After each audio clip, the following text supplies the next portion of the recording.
Christian Girl Gone Feral. I am doing a new series for those who want to know more details about how I went from a shallow, church programmed, people pleasing wife, drowning in burnout and bogus mental health labels, to the spiritually awake millionaire, living free, healing naturally, and respecting myself instead of abandoning myself.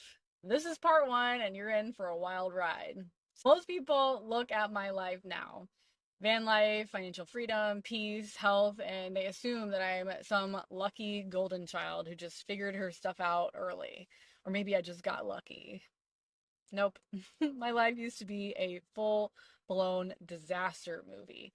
I used to be the good Christian girl who did everything right, and I got saved at 13 after a hellfire and brimstone Baptist revival. And I got trained real quick in purity culture, and I became terrified of disappointing God or disappointing anyone for that matter. I got married way too young because everybody was getting married young. And I thought that's just what you did because the highest aspiration of a good Christian woman is to become a good Christian wife and a good Christian mother, right? And then I worked myself into oblivion, trying to be chosen, approved of, forgiven, redeemed, all of those Christian words that basically mean, please don't abandon me. Yeah. And then I built a business that made me millions of dollars. It blew up. And eventually, so did I. I burned out so hard that a dozen different doctors labeled me with multiple mental illnesses, none of which I actually had.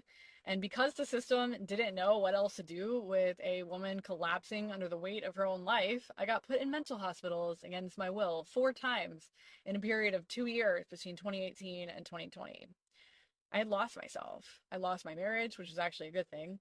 I lost millions of dollars. I lost the plot completely. And then I found a way out. I healed my burnout naturally without drugs.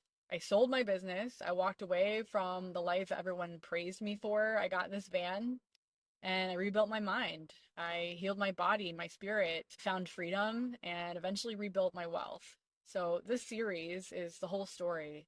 It's gonna be raw, messy, honest, and probably a little triggering for some, but it's how I went from indoctrinated and exhausted to awake, aligned, a whole lot healthier, and finally free. I'll see you in part two.